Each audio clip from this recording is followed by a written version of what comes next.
Bonjour à tous mes abonnés, j'espère que vous allez bien. Aujourd'hui on se retrouve avec une vidéo un peu spéciale puisqu'il s'agit d'un personnage sur lequel j'ai longtemps voulu faire une vidéo. Shanks le Roux, aka l'homme le plus secret de One Piece. Et c'est suite au live sur la théorie des cartes avec vous que j'ai décidé de faire cette vidéo. Si vous étiez nombreux à penser que Shanks pouvait être le dernier dit de trèfle. Mais avant de confirmer cette hypothèse, il me fallait déjà analyser les différents indices qui pouvaient mener sur cette piste. Et c'est donc aujourd'hui que nous allons pouvoir voir si tout cela est possible et qu'une énigme va se rejoindre à cette théorie, le secret caché derrière la cité d'Émeraude. Mais avant de commencer cette théorie, j'aimerais vous parler d'un projet que j'ai mis en place sur mon Discord. Pour ceux et celles qui ne l'ont pas encore rejoint, sachez que j'ai proposé un projet à mes abonnés il y a quelques jours. On est bientôt à la fin du tableau des cartes, il reste plus que la partie trèfle pour révéler le secret caché derrière cette théorie. Comme c'est l'une des théories qui a le plus plu à ma communauté, je me suis donc dit qu'il serait intéressant de vous faire participer. Vous qui me proposez chaque jour vos théories et que je ne peux pas lire,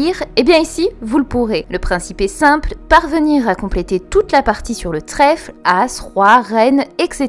Les règles seront inscrites dans un salon dédié auquel vous devrez vous inscrire pour y avoir accès. Après ça, je ferai un live spécial où je prendrai les meilleures idées les plus abouties versus mon tableau original. C'est sur ce live et entouré de la communauté qu'on pourra débattre de tout ça et voir qui s'est le plus rapproché de mes idées et si certaines d'entre elles sont plus pertinentes que les miennes. C'est donc à votre tour de jouer au théoricien. Je vous attends donc nombreux sur Discord, le lien est disponible en barre d'infos et je vous souhaite à tous bonne chance et j'ai vraiment hâte de vous lire pour le coup. Je referme cette petite parenthèse, donc sortez le popcorn, le chocolat chaud, armez-vous de vos doigts pour vous abonner, activez la cloche, partagez et likez cette vidéo pour soutenir mon travail et on peut commencer.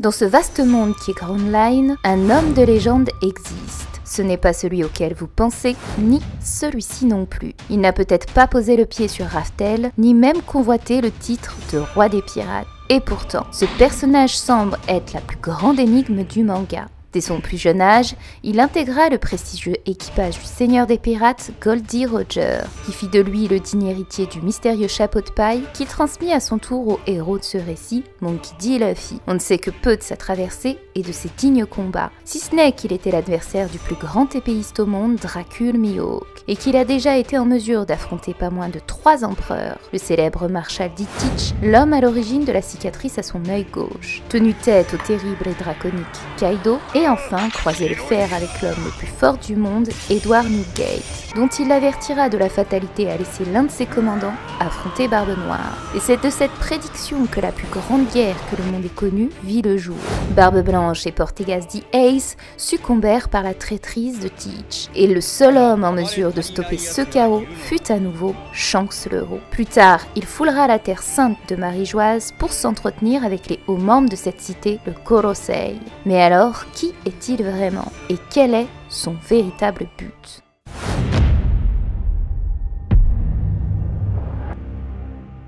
Depuis des siècles, les dits sont décrits comme rares et exceptionnels en ce monde. Bon nombre d'entre eux s'inscrivent en tant que légendes. Rod Ditchebeck, Goldie Roger ou encore Monkey D. Garp, quand d'autres comme Agar Disoro ou Marshal D. Teach écrivent une nouvelle page de l'histoire. Parmi cette poignée d'élus, 3 d'entre eux semblent être prédisposés à révéler la clé du mystérieux trésor qu'est le One Piece. Et tout ceci grâce à leur tatouage. C'est ainsi que Portegas the Ace ouvrit le bal et dévoila le premier as de pique. S'ensuit Monkey D. Dragon symbolisant l'as de carreau et enfin Trafalgar D. Waterloo personnifiant l'as de cœur. Restait alors à découvrir le tout dernier dit de trèfle. Et c'est ici que le légendaire Shanks le Roux fait son apparition. En effet, de prime abord, rien ne laisse présager que l'ancien propriétaire du chapeau de paille pourrait être un dit et encore moins porter la symbolique du trèfle. Et pourtant, un point commun pouvait unir les 3 précédents dits. Chacun d'eux prit naissance sur une des 4 mers. Ainsi, Ace fut originaire de South Blue, Dragon sur celle d'East Blue, et enfin Law naquit sur North Blue. Restait alors la dernière mer à associer à la carte du trèfle, West Blue. Hasard ou non, c'est justement sur cette mer que Shanks fut né, et c'est ici même qu'on y retrouve le professeur Clover, symbole du trèfle. Le deuxième indice nous ramène cette fois à la proximité qu'entretient Luffy avec les 3 précédents dits. Ace, son frère, se sera sacrifié pour lui sauver la vie face à Akainu sur Marineford. Dragon, son père, apparaîtra pour la toute première fois à Locktown pour le sauver d'une exécution sur l'échafaud. Quant à Law, il est son allié et celui qui l'a sauvé durant la guerre de Marineford. On peut donc voir que chacun d'eux possèdent un lien étroit avec notre Luffy au chapeau de paille et qu'ils ont tous trois sauvé la vie de notre héros. Ainsi, le dernier dit, ce devrait en toute logique être étroitement lié à Luffy. Et qui de mieux que celui ayant sacrifié son bras pour le sauver d'une noyade certaine et sans qui toute cette aventure n'aurait peut-être jamais commencé. Car oui, Shanks est celui ayant légué son prestigieux trésor à cet enfant, qui se devra, après avoir atteint son ultime rêve de devenir le roi des pirates, lui restituer. Et ce chapeau nous ramène ainsi aux armes antiques. À ce jour, il en existe 3 dissimulées à travers le monde, et chacune d'elles pouvait s'associer à un dit. Ace possédait l'élément du feu et se mariait à la perfection à Pluton, dieu des enfers. Dragon nous avait offert une démonstration de son pouvoir météorologique qu'on pouvait aisément associer à l'élément de l'air, soit donc Uranus, dieu du ciel. Enfin, l'eau détient l'ultime capacité de l'opération de jouvence et portait dans son nom la traduction de l'élément de l'eau pour water, ce qui l'associait à Poséidon, dieu des océans. Ainsi, il ne me restait que ma potentielle et 4e arme antique que j'affiliais à l'élément de la terre et au chapeau de paille demeurant dans le château Pangea, terme traduit littéralement par toutes les terres. Un objet qui collait donc parfaitement une nouvelle fois au protagoniste de Shanks et qui expliquerait son lien étroit avec ce chapeau. D'autant qu'après avoir été porté par 2 dits, Roger et Luffy, pourquoi notre roux ferait-il défaut à cette équation? Mais c'est l'animal symbolique autour de sa ceinture qui viendra appuyer davantage son lien avec cette arme antique. Son légendaire sabre, Griffon, aussi connu dans les mythes comme le gardien des trésors de la terre. Au Moyen-Âge et dans la religion chrétienne, on associe cette créature fantastique à la résurrection du Christ et au Saint Graal. Cet objet sacré sera par ailleurs la quête des légendes arthuriennes, dont les chevaliers de la table ronde auront pour devoir de le retrouver. Et c'est ici que tout se relie. La chrétienté a été le sujet principal de ma théorie, les origines de Luffy, où je mettais en parallèle cette religion à Marie-Joise. Je vous invite par ailleurs à la voir pour mieux comprendre les références qui ont pu être mises en avant. Désormais, en ajoutant la légende du roi Arthur à cette équation, on peut alors imaginer que le Saint Graal serait tout simplement la métaphore du chapeau de paille, puisqu'en effet, la découverte du chapeau gelé sous le château Pangea s'est faite précisément au même moment que l'événement mondial de la rêverie. Et en comparant l'image des chevaliers réunis autour de la table ronde à celle de la rêverie, on comprend alors qu'il s'agit d'un véritable clin d'œil à cette illustration. Mais continuons. La raison principale de la quête du Graal est que celui qui obtient cette relique sacrée se voit octroyer la vie éternelle, et ainsi, au-delà de détenir le pouvoir du don de vie, posséderait le pouvoir suprême d'atteindre l'illumination, devenant ainsi invincible. Un trésor, la vie éternelle, donnant le pouvoir ultime. 3 termes qui nous ramènent à un seul personnage, Doflamingo, Don Quichotte. Il n'est pas le sujet principal de cette théorie, mais je me devais tout de même de lui accorder une place ici, car l'histoire de Doflamingo peut permettre de valider une nouvelle fois l'importance de la religion chrétienne et le lien existant entre le trésor de Marie-Joise et le Saint Graal. Il avait pour quête d'obtenir la vie éternelle grâce au Pelopénomie, lui donnant ainsi accès au trésor de Marie-Joise et lui offrant le pouvoir suprême. Quant à l'image du Christ, Doflamingo en est son parfait miroir. Il est né sur la terre sainte de Marie-Joise, métaphore de Jérusalem, lieu de naissance de Jésus. Il fut crucifié, lui et sa famille. Son frère Corazon l'a trahi à l'image de Judas, mais surtout le repas de la Don Quichotte Family qui s'est tenu rappelle grandement celui du tableau de la Seine. Un événement religieux extrêmement important puisque c'est durant ce repas que le sang du Christ fut recueilli et que le Graal fut créé. Ce qui nous permet alors, avec ces informations, de confirmer davantage que le chapeau de paille puisse être métaphoriquement le Saint Graal. Mais quel rôle Shanks a-t-il avec cette relique sacrée? Si le Griffon est le gardien du Saint Graal et à l'initiative de la résurrection du Christ, alors Shanks en est le parfait représentant. C'est lui qui sauva Luffy de la noyade et qui lui lèguera son chapeau de paille qu'il considérera tout au long de ses aventures comme son plus précieux trésor. Et notre futur roi des pirates est celui que je désignais dans mes théories comme la représentation symbolique de Jésus, Joy Boy. Ainsi, la boucle serait bouclée. Mais la vraie question est désormais, si Shanks est un dit, à quelle famille peut-il bien appartenir?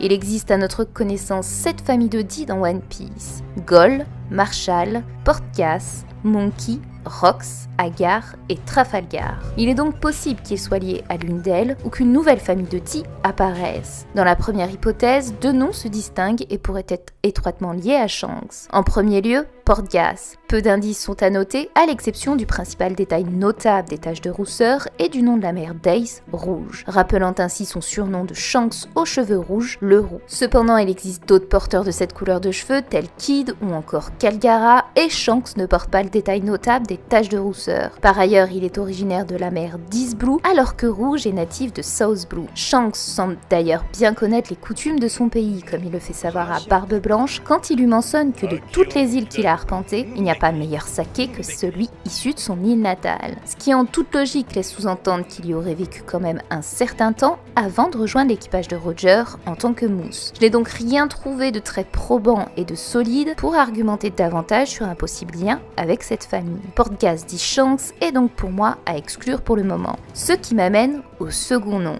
Rox. La particularité première chez Rod dit Chebec est que cet homme est lié à chacun des empereurs. Kaido, Big Mom et Edward Newgate étaient membres de son équipage. Quant à Marshall D. Teach, son navire se nomme le Sabre de Chebec et on le retrouve dominant l'île de la Ruche, ancien QG de Chebec. Seul Shanks n'a donc pour le moment aucune relation particulière avec ce personnage et c'est ce qui m'amène à croire le contraire. Pourquoi serait-il le seul Yonko à ne pas détenir une filiation? De ce principe, il est intéressant de s'attarder sur la signification des noms que donne Oda au Di. Gol Di est un jeu de mots pour Gold, l'or, attribut principal du roi des pirates. Monkey est l'animal totem de Luffy et fait référence au légendaire Sun Wukong, singe des mythes et contes chinois. Trafalgar dit Waterloo fait référence à 2 batailles napoléoniennes dont Oda glissera par ailleurs un clin d'œil à celle de Waterloo à travers le géant Wellington, nom emprunté au duc de Wellington, chef de l'opposition face à Napoléon. Ainsi, Rox pourrait à son tour détenir un secret derrière son nom et 2 interprétations s'offrent à nous. Le premier nous guide sur la trace du mythique oiseau roc des contes perses. Ce rapace fut découvert pour la première fois par Marco Polo, qui en le voyant crut qu'il s'agissait d'un griffon. Et le griffon est précisément le nom de la légendaire épée de Shanks, comme dit précédemment. La seconde traduction du mot roc nous ramène au rocher montagne. En assemblant le véritable épithète de Shanks Red et le nom roc, nous obtenons ainsi Red Rock,